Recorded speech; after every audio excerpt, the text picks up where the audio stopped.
Not many concepts from physics inspire as much intrigue as the idea of extra dimensions does. They sound like science fiction, and yet some of our most advanced theories of physics suggest that they might be real. We've talked about extra dimensions before in a whole episode we dedicated to it, number 25, if you want to go back, and also in our episodes on string theory. But today we're going even deeper, and we're going to talk about the actual searches that physicists have conducted looking for extra dimensions in experiments. This episode of Why This Universe is supported by Wondrium. Wondrium is a mind-blowing subscription service that offers thousands of video and audio courses on a huge range of topics. I've been a big fan and a regular consumer of Wondrium's content for the past 15 years or so, and over that time I've listened to dozens of their courses, including ones on history, philosophy, literature, math, and science. For me, it's kind of like taking an intro-level university course from a great professor on a subject you've always wanted to know more about, but without the big tuition fee, and all in the comfort of your own home or daily commute. I recently started listening to a series of lectures on Wondrium called Theories of Knowledge, How to Think About What You Know. The subject of epistemology is probably my favorite area of philosophy, and this course provides a great introduction in all the deep and messy questions that come with trying to figure out what we really know and how and why we know what we know. So if you want to learn more about epistemology, or really just about anything else, give Wondrium a try. You can sign up for Wondrium now through our special URL to get a month of unlimited access for free. Just go to wondrium.com/universe. That's wondrium.com/universe. You're listening to Why This Universe, a podcast where we break down the biggest ideas in physics. I'm Shalma Wegsman. And I'm Dan Hooper.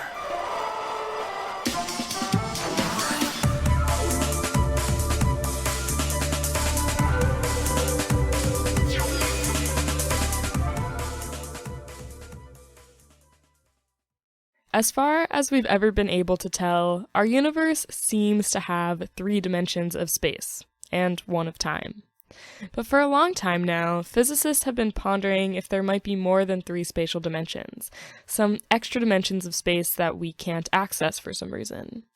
For this to be possible, there would have to be a pretty good reason for us to not have noticed these extra dimensions by now. For example, maybe they are rolled up in a really tight circle, too small for us to enter.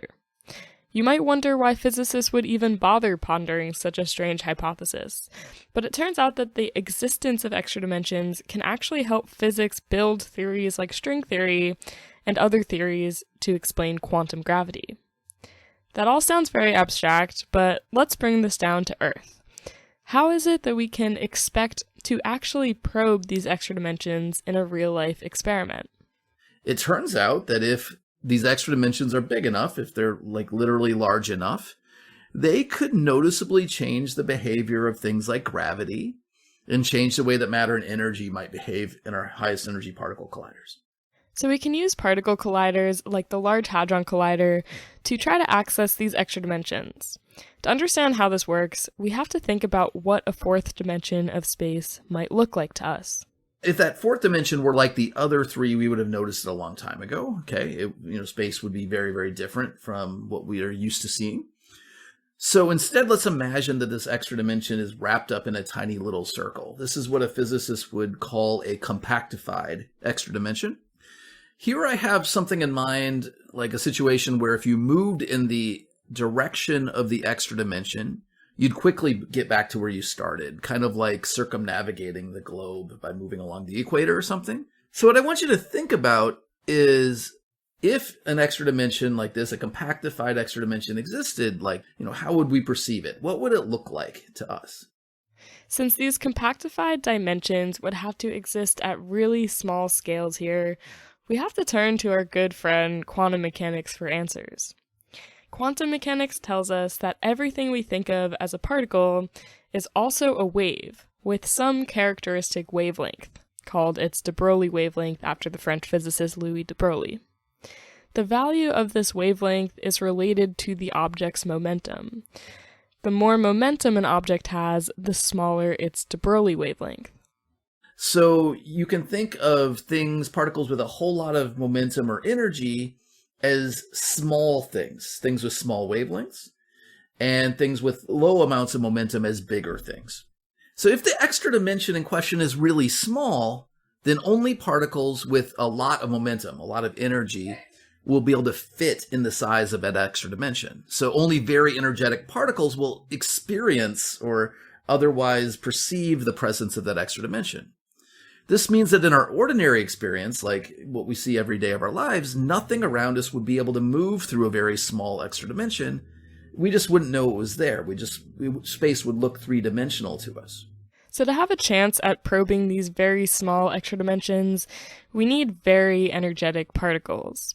And there's no better place for those than at high-energy particle colliders like the Large Hadron Collider, which accelerates protons to almost the speed of light and collides them together about 1 billion times a second. So if you take one of these protons, a 6.8 TeV proton at the LHC, the wavelength of that particle turns out to be about 10 to the minus 19 meters. So they're really, really small. So in principle, the LHC might be able to make particles that can move around an extra dimension that is on the order of magnitude of 10 to the minus 19 meters or larger. So that's the smallest dimension that we could hope to test at the Large Hadron Collider.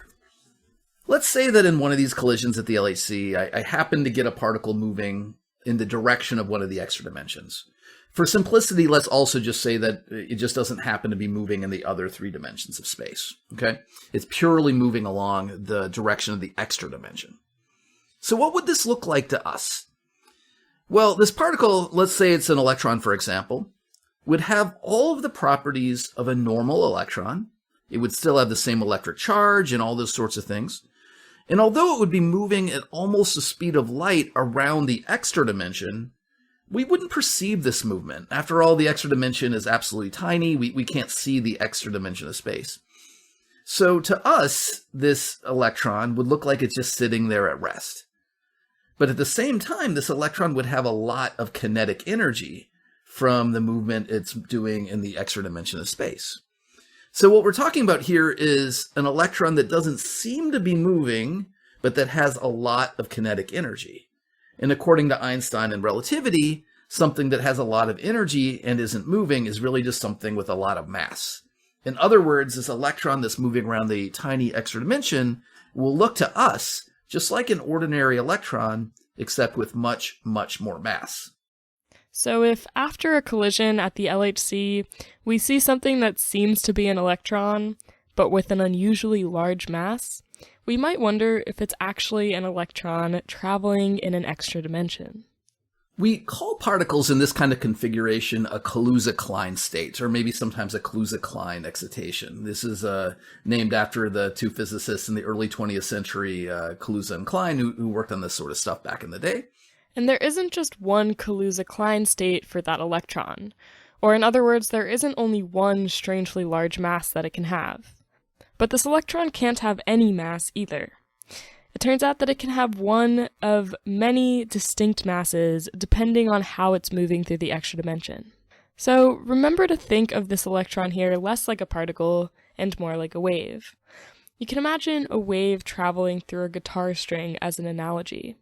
That wave can exist on the guitar string with a wavelength equal to the length of the string, or half the length of the string, or a quarter of the string, and so on.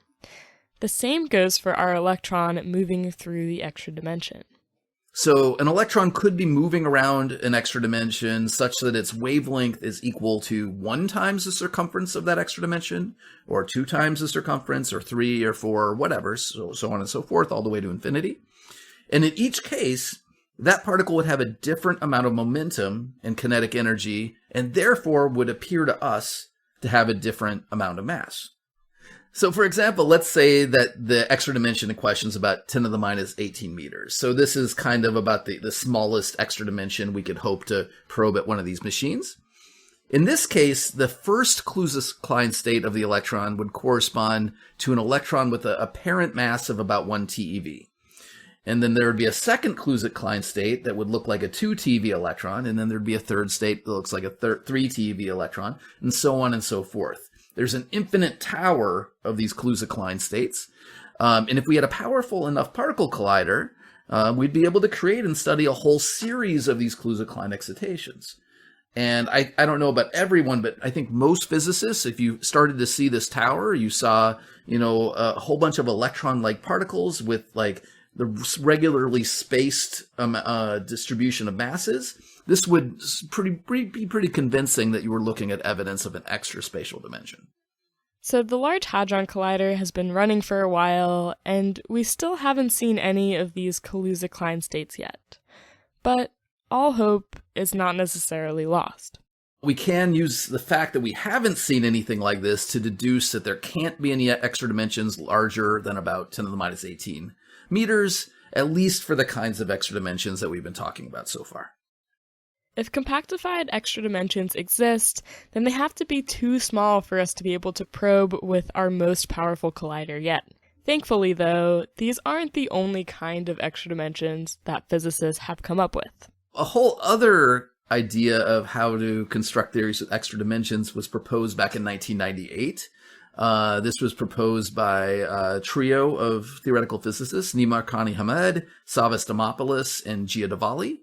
In their theory, which became known as the ADD model for their last names, there were extra dimensions of space, but unlike in the normal Colusa Klein theories that we've been talking about so far, most of the particles can't travel through the extra dimensions. Particles like, photons, quarks, electrons, all the stuff we kind of know and love is confined to live in a three-dimensional subspace of the larger extra-dimensional space. This subspace they called a brane, B-R-A-N-E, and we talked about these back in our episode on string theory, too. Instead of tiny dimensions that we don't fit into, these would be larger dimensions that we just don't have the ability to reach into. So how would these sorts of dimensions make themselves known to us at all?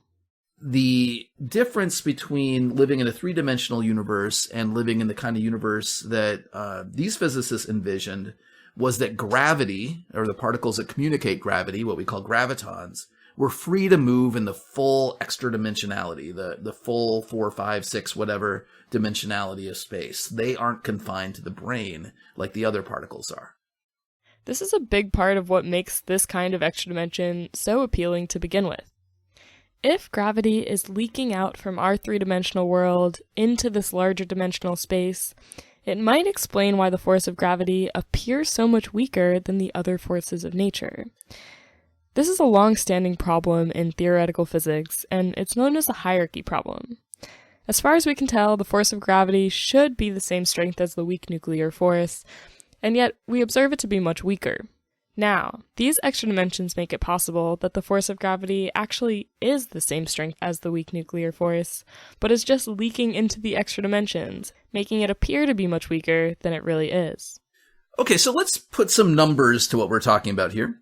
If we want the weak force and the force of gravity to have, deep down about the same strength, we could do this by introducing one new extra dimension of space, but that extra dimension of space, it turns out, would have to have a circumference of like 1 billion kilometers, okay? And that's way too big for any realistic theory.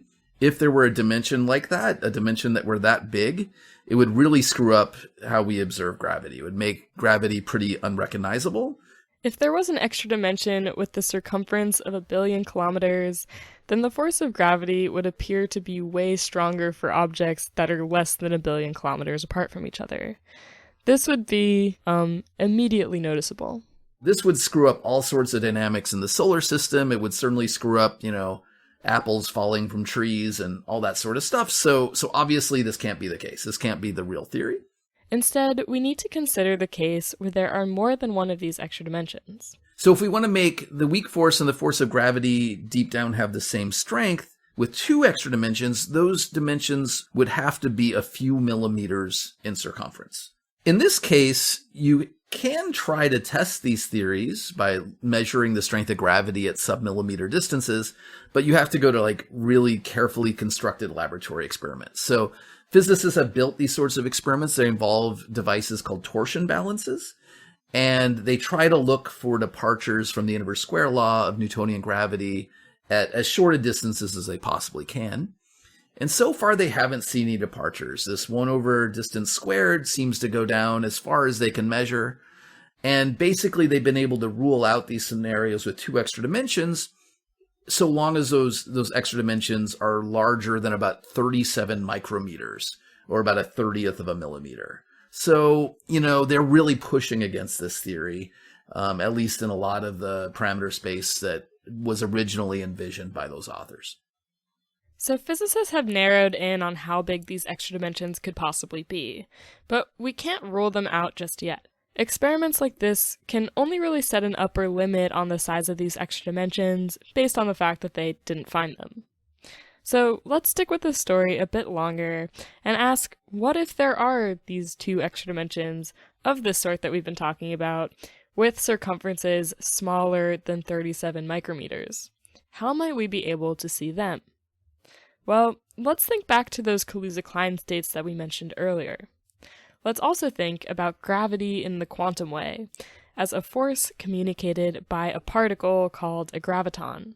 In this framework, two bodies that are gravitating against each other are actually just exchanging a graviton. If gravity is really escaping into these extra dimensions, then gravitons will also experience those Colusa Klein states that we described the electrons experiencing as they move through the extra dimensions. So, maybe we can use the Large Hadron Collider to search for Colusa Klein states of the graviton, aka extra heavy gravitons. It turns out this is going to be hard because gravity is so feeble. It is such a weak force that you're not going to make very many particles in any particular Colusa Klein state or mode. But if the dimensions are as big as we're talking about here, then, at a machine with the energy of the Large Hadron Collider, you could make millions or billions of different Colusa Klein excitations. And when you add up the rates for producing those particles, add up all of the rates for all these billion different Colusa Klein states, it turns out that when you add all of those effects together, you can lead to some potentially observable consequences. You might be able to notice the effects of these Colusa Klein states in the collisions you're studying. Another way that we could potentially see the effects of extra dimensions in a machine like the Large Hadron Collider is that these extra dimensions could make it possible for the collisions at this experiment to result in the creation of very small and very short-lived black holes. So it turns out the recipe to make a black hole is very, very simple. All you need to do is put enough mass in a small enough volume of space. Once you do that, you get a black hole. However, there is a limit to how little mass it takes to make a black hole. If your clump of mass is too small, it's not going to work. In ordinary 3 dimensions, without any extra dimensions of space, it turns out that the smallest black holes that can exist have a mass that is roughly equal to what is known as the Planck mass, about 10 to the minus 5 grams. Now, 10 to the minus 5 grams might seem like a very small amount of mass. It's like 1% of a paper clip or something like that. But to a particle physicist, this is actually a huge mass, okay? And the collisions at the Large Hadron Collider don't have anything close to enough energy to make a black hole this big. Not even close. But if there exist extra dimensions of space, then the minimum mass of a black hole is expected to be a lot smaller. For example, in the kinds of extra dimensions that we've been talking about, these 37 micrometer extra dimensions that are right in the boundary of being able to be tested in these torsion balance experiments, you could produce black holes, at least in principle, with masses as small as about 10 to the minus 21 grams. So this is 16 orders of magnitude smaller than the minimum black hole mass in ordinary 3-dimensional gravity. And it turns out that this is an amount of energy that we could potentially, cram together in a collision at the Large Hadron Collider. In fact, in this sort of model with these 2 extra dimensions, or these pretty large extra dimensions, the Large Hadron Collider should have already created a few 100,000 black holes over the course of its decade plus of operations. Now, I realize that to a lot of the listeners of this podcast, it might sound scary that we could be creating hundreds of thousands of black holes at the LHC. But don't worry, this kind of black hole is totally and utterly harmless. Back in the 1960s, Stephen Hawking and others worked out that black holes should radiate particles, okay, which will cause them to slowly become less massive and eventually disappear. And we call this process Hawking evaporation. And it turns out that the smaller a black hole is, the faster it will evaporate. So if we had a black hole with a mass equal to the mass of the sun, This would last a long time, about 10 to the 67 years before it would disappear from Hawking evaporation. If you had a black hole with a mass of a small asteroid, like 10 to the 15 grams, okay, that would take about 10 billion years, or roughly the age of the universe. If you had a black hole with a mass equal to the mass of the Sears Tower, it would take a few years for that black hole to evaporate entirely. And if you had a black hole with a mass of an automobile, like a car, it would take about a nanosecond. Okay, so the smaller, this is a very dramatic process. You make things a little bit smaller, they evaporate a lot faster. And the kinds of black holes we'd be making at the Large Hadron Collider would evaporate in something like 10 to the minus 36 seconds.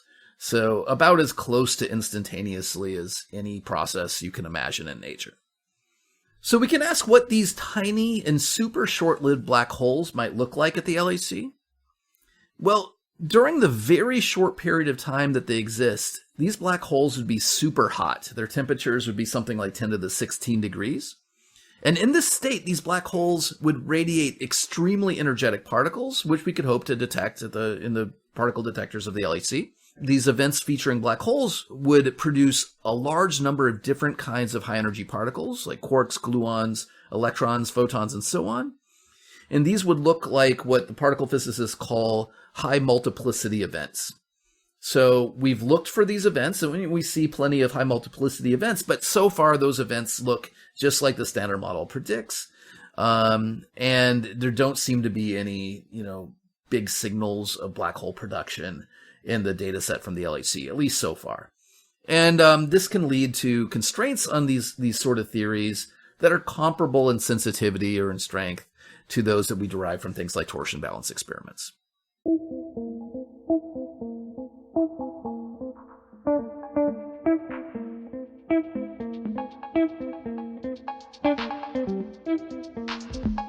So next time on Why This Universe, I want to back up and dig a little deeper into the last part of this story. In particular, I want to talk about the possibility that we could create black holes at machines like the Large Hadron Collider. We'll talk about the physics of this, but I also want to talk about some sociology that took place back as the Large Hadron Collider was turning on. Some of you might remember this, or some of you might not, but when the Large Hadron Collider was turning on back in 2008, there was a lot of panic, I would say irrational panic, among certain corners of the media about the possibility that this machine might be dangerous, maybe even dangerous to humankind.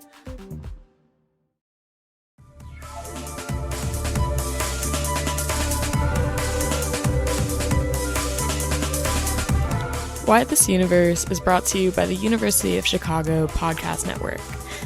It's edited and produced by me, Shalma Wegsman, and my co-host is Dan Hooper, a professor of astrophysics at the University of Chicago and Fermilab. If you like our show and you want to support us even more, you can find us on Patreon.